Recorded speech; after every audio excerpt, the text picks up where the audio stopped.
이른바 노상원 수첩과 관련해 저희가 단독 취재한 내용으로 이어갑니다. 12.3 비상계엄의 설계자로 지목된 노상원 전 사령관이 작성한 수첩에 대해 내란 특검팀이 전담 해독팀을 투입했습니다. 그동안 해독 불가였던 군 인사 관련 글자들을 해독해낸 걸로 확인됐습니다. 그 결과 계엄 준비 시점이 기존에 알려진 것보다 앞선 지난 2023년 10월 이전으로 특정되는 구체적인 정황이 드러났습니다. 먼저 한성희 기자의 단독 보도입니다. 12.3 비상계엄 이후 내란 중요 임무 종사 혐의로 구속된 노상원 전 정보사령관이 작성한 수첩입니다. 그간 지난해 4월 총선 이전 작성된 것으로 추정했었는데 내란 특검팀이 구체적 작성 시점을 이보다 앞선 2023년 10월 이전으로 특정한 걸로 SBS 취재 결과 확인됐습니다. 그동안 판독 불능이던 수첩의 한 페이지를 특검팀이 해독한 겁니다. 여인영, 화살표, 소영기, 박안수, 김응준, 그 아래에 손식 등 이름이 확인된 건데 이들 모두 2023년 10월 전후 진급 또는 인사 대상자였습니다. 여인영은 2023년 11월 중장 진급해 방첩사령관으로, 소영기는 같은 시기 방첩사 2인자로 진급했고 계엄 사령관이던 박안수는 2023년 10월 대장 진급과 동시에 육군 참모총장, 김응준은 육본 참모부장으로 임명됐습니다. 손식도 같은 시기 대장으로 진급해 지상작전 사령관이 됐습니다. 손식 바로 아래 적힌 강은 차우라는 글자는 강호필은 차우 진급시킨다는 뜻으로 특검은 결론 내렸는데 손식 대장의 육사 47기 동기인 강호필은 실제 이듬해인 2024년 대장으로 진급해 후임 지상작전 사령관이 됐습니다.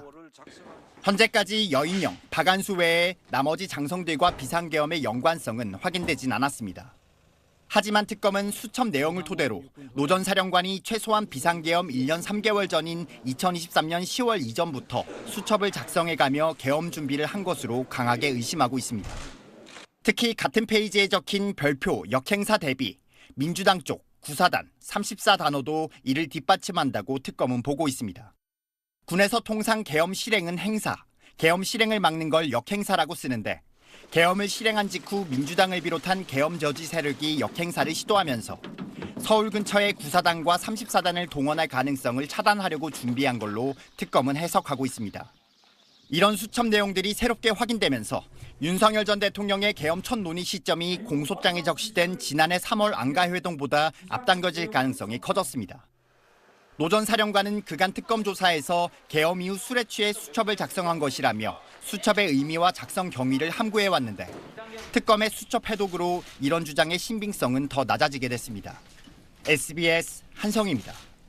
그러니까 뭐 우리 노상원 수첩이라고 얘기하는 그 수첩에 그동안 내란 특검에서 이제 해독이 불가했던 내용을 군인사 관련 해서 글자들을 해석을 해냈다 이런 보도가 나왔는데요. 뭐 필적 감정 이런 걸 했지만 감정 불능으로 나왔었는데 군 출신 수사관들하고 같이 맥락을 맞춰봤다. 그러니까 해석된 내용을 보자면 2023년 10월 이전부터 계엄을 구상하면서 군 인사를 손을 댄 정황입니다. 말하자면 계엄을 하려면 군이 이 파트에서는 이렇게 움직이고 저 파트에서는 저렇게 움직여야 되는데 그런 사람들을 미리미리 세팅한 흔적이라는 거죠. 여기에 여인형, 소형기, 박안수, 김응준 뭐 이런 등등의 군인들의 이름이 등장하는데 아시다시피 뭐 여인형은 방첩사령관으로 우리가 알고 있고 박안수는 뭐 참모총장, 그러니까 계엄 사령관이 되는 사람입니다. 이런 사람들에 대해서 뭐 사전 교육을 해야 된다, 승진을 시켜야 된다, 어떤 자리로 보내야 된다 등을 수첩에 적어놨다는 거예요. 그것을 뭐 자신들만 알아볼 수 있는 형태의 글자로 적어놔서 이번에 해석을 했다는 건데 이건 좀 진지하게 볼 필요가 있을 것 같습니다. 이게 전직 정보사령관의 수첩에서 나온 것인데 이 사람은 김용현하고 계속해서 접속을 했던 것이고 계엄 실패 후에 김용현이 전화를 걸었던 사람이죠. 제일 먼저 전화를 했던 사람이기도 하고요. 야, 상훈아 어떻게 해야 되냐? 이제 어떻게 해야 되냐? 예, 이거는 모르겠어요. 우리 저 서울에 보면 영화 보면 그 불 끄고 뭐 실패하면 뭐 성공하면 뭐 이거 하기 전에 그들끼리 했던 행동들이 있는 거 아니에요? 장태화이가 탱크를 몰고 온다는데 어떡하지? 비장하다. 누구예요, 근데? AI가 만든.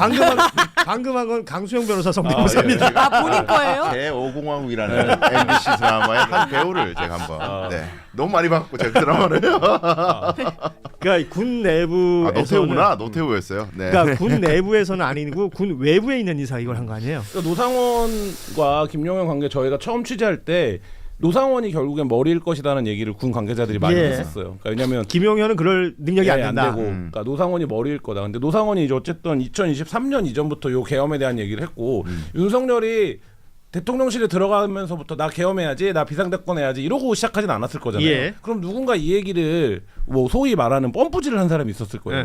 그러면 노상원이 그거에 대해서 가장 완결적인 메모를 남겨놓고 있는 게 노상원이에요. 그러니까 예를 들면 김용현도 뭐 누구도 이 비상계엄에 대해서 노상원만큼 메모를 해놓지는 않았어요. 이 다른 지금 구속된 다른 그렇죠. 사령관들도 예, 그렇고. 맞습니다. 그러면 노상원이 애초부터 이 군조직을 어떻게 가동시켜서 비상계엄을 할 수 있는지를 물론 민간이니까 말하자면 공적문서 형태는 아니지만 가장 완결적으로 정리를 해놨고 계엄 이후의 조치들도 적어놓은 사람은 노상원밖에 없어요. 네. 네. 그렇다라고 하면 그래서 이제 특검이 중요하게 본 건데 노상원의 구상이 실제로 어떤 건 실현이 되고 어떤 건 실현이 되지 않고 어떤 건 너무 망상 같고 막 이렇지만 어쨌든 이 비상계엄이라고 하는 전체 구조를 만드는 데는 노상원의 역할이 분명히 있고 실제 그리고 우리가 엊그저께 확인한 윤석열이 했다는 말 한동훈을 데려와 당신 앞에 데려오면 쏴죽이겠다고 했습니다라고 하는 말 윤석열이 평상시에 그렇게 말을 했다라고 하면 노상원 수첩에 적혀있는 내용들이 우리가 처음에는 이건 약간 노상원의 그냥 혼자서 생각한 뇌내 망상 같은 거 아니야? 이렇게 어떻게 이렇게 하겠어라고 했는데 윤석열이 특전사령관한테 그 말을 하잖아요. 그러니까요. 그렇다라고 하면 노상원의 이 메모가 듣고 쓴 건지 아니면 본인이 이거를 써서 보고를 했던 건지 뭐 이거도 이제 확인해 봐야 돼. 그러니까 이 노상원의 메모를 더 진지하게 봐야 될 필요가 있다 지금. 노상원이 이 수첩 어떻게 된 거냐고 물었을 때 계엄 이후에 술 마시고 썼다 그랬었어요. 예. 계엄 이후에. 근데 방금 말씀하신 그런 군인사들은 2023년에 있었다. 그렇습니다. 아. 그렇다면 원래 정설은 이거였잖아요. 2024년 총선 때 대패를 하면서 야 이건 답이 없다. 뭔가 지금부터 비상대권을 준비해야겠다. 이게 정설이었는데 그것보다도 훨씬 일찍 예. 2023년도부터 어쩌면 대통령이 될 때부터 저는 이미 민주당과의 극한 대립을 겪으면서 성장했던 사람이죠. 정치적으로는. 그러니까 내가 대통령이 되면은 사실상 이 싹 쓸어버리겠다는 마음을 처음부터 가졌던 거 아니냐. 물론 뭐 명태균에 대한 압박이라든지 특검이라든지 뭐 여러 가지 변곡점들이 있어서 결국 몰리니까 버튼을 누른 거 있지만 버튼을 누르는 계기에 불과했던 것뿐 실제 계획은 아주 오래전부터 차근차근 준비해놓고 그냥 촉발제가 그때 명태균 같은 게 있었을 뿐이다.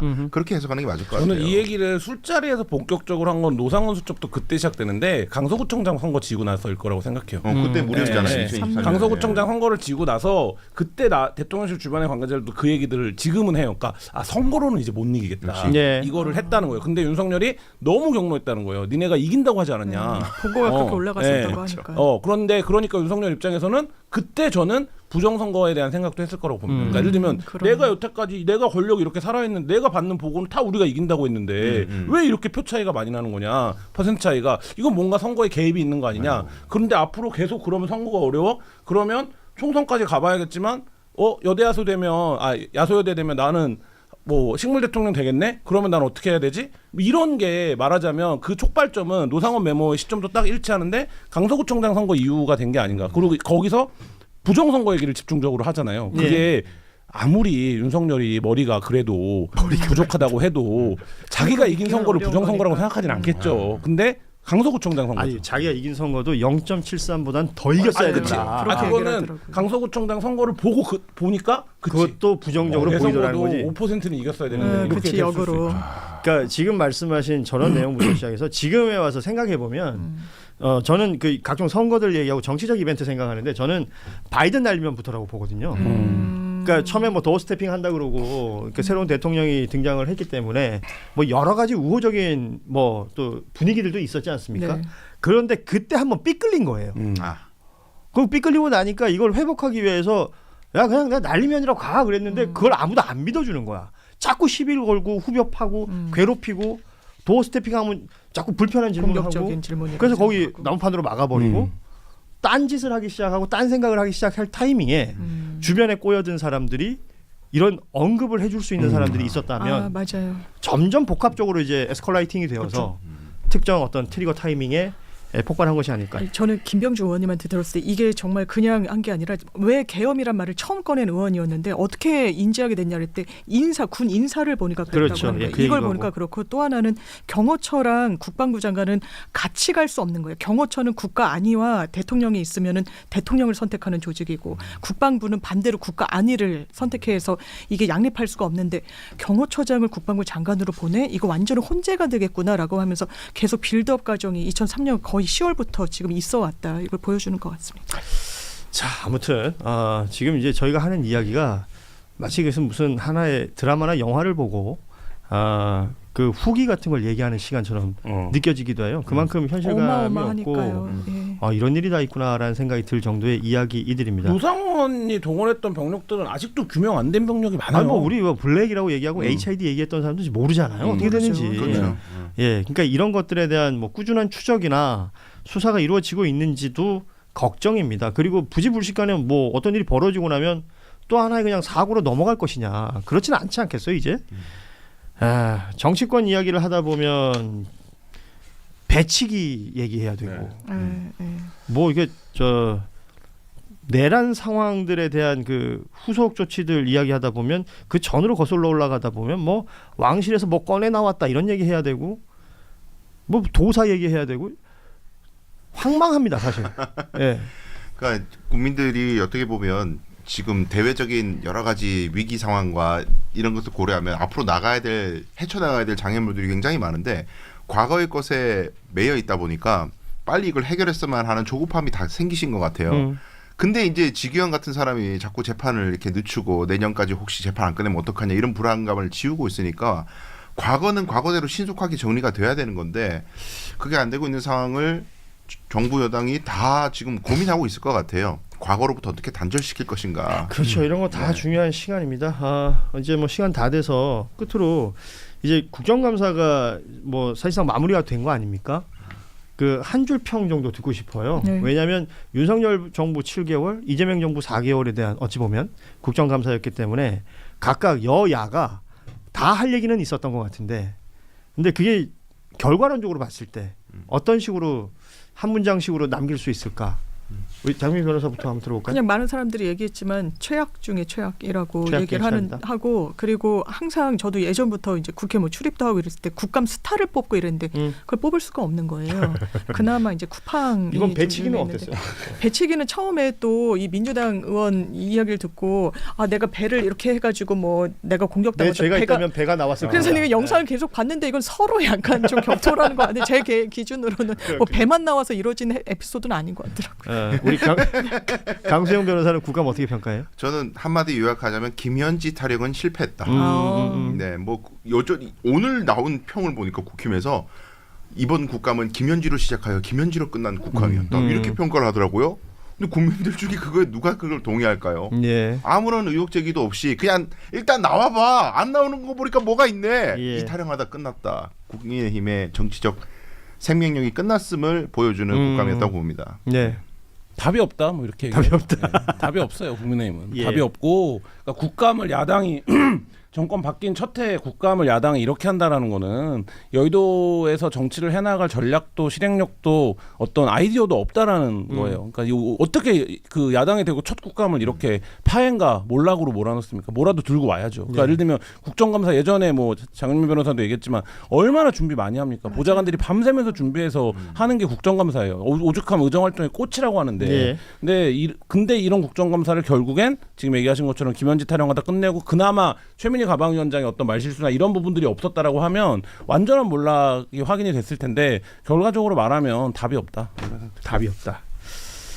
자, 모두가 사실은 약간 여유 있어지고 좀 마음이 편안해지는 금요일 오후에 저희가 맞습니다. 방송을 하는데도 뉴스를 다 모아놓고 보니까 앞서도 잠시 언급했지만 황망하군요. 예.